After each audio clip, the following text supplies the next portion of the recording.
China, sabay-sabay ang galaw sa tatlong front.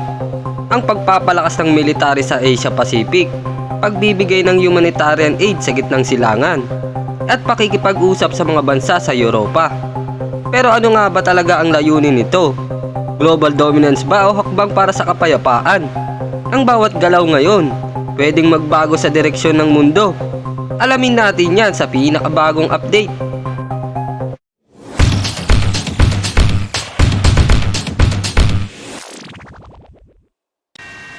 Big escalation sa Asia Pacific. China, nagpakalat ng napakaraming barkong pandigma sa iba't ibang strategic waters mula South China Sea, East China Sea hanggang Western Pacific. Ito ang pinakamalawak na maritime presence na ginawa ng China ngayong taon at mas agresibo kumpara sa mga nakaraang drills.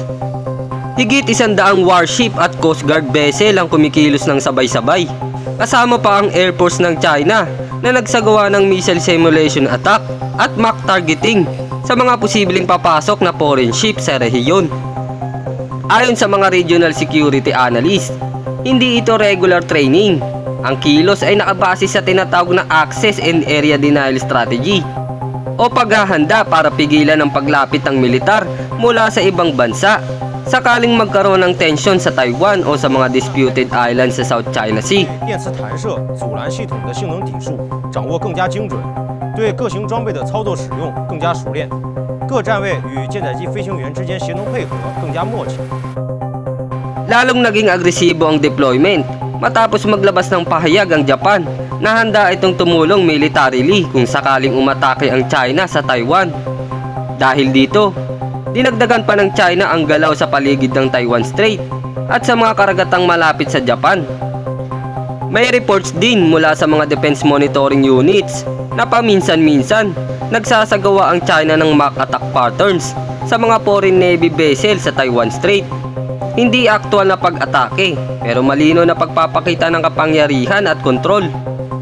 Sa kabila ng agresibong kilos na ito sa Asia Pacific, ibang imahe naman ang pinapakita ng China sa Middle East.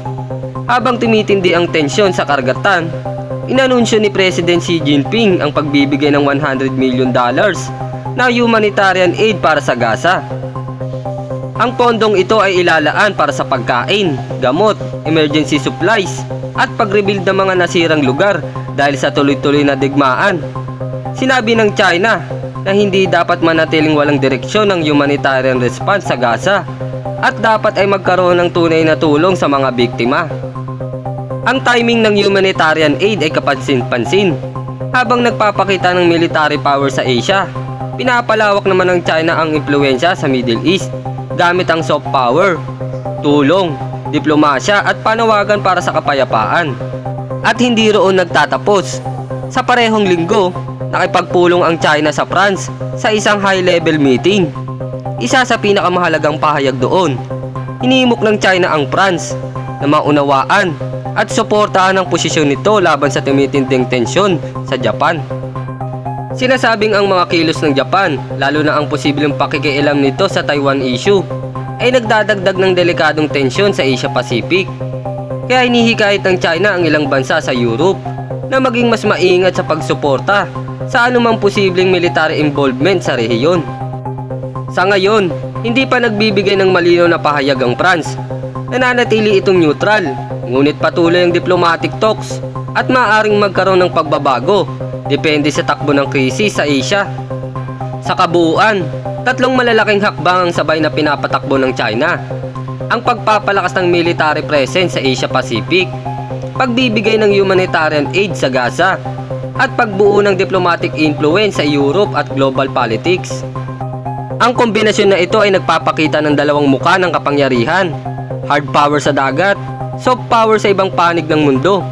Para sa ilang eksperto, ito ay paraan para palawakan ang impluensya ng China, habang ipinapakita na kaya nitong maging global leader sa iba't ibang issue.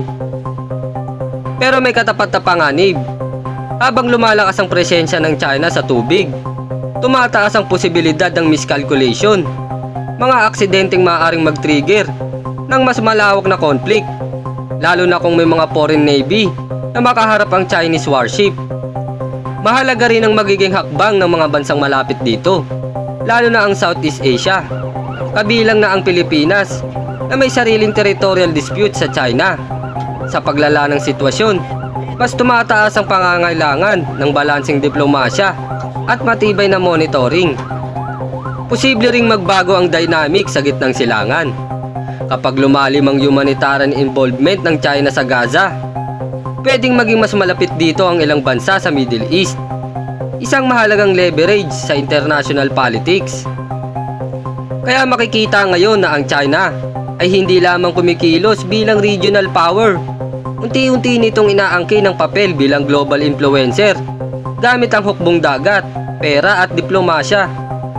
Ang susunod na tanong, ito ba ay hakbang tungo sa malaking papel sa kapayapaan o paghahanda sa mas malawak na kontrol at kompetisyon sa mundo? Ang sagot ay hindi pa malinaw, pero ang epekto ay ramdam na ngayon sa Asia Pacific at Middle East. Isang bagay ang sigurado, nakatutok ang buong mundo sa bawat galaw. Dahil ang tama o maling hakbang ng China ngayon ay maaaring magbago sa direksyon ng global tension sa darating na mga taon. Kung gusto nyo ng more updates tulad nito, huwag kalimutang mag-like, mag-comment ng opinion mo at mag-subscribe para lagi kayong updated sa mga susunod na topics.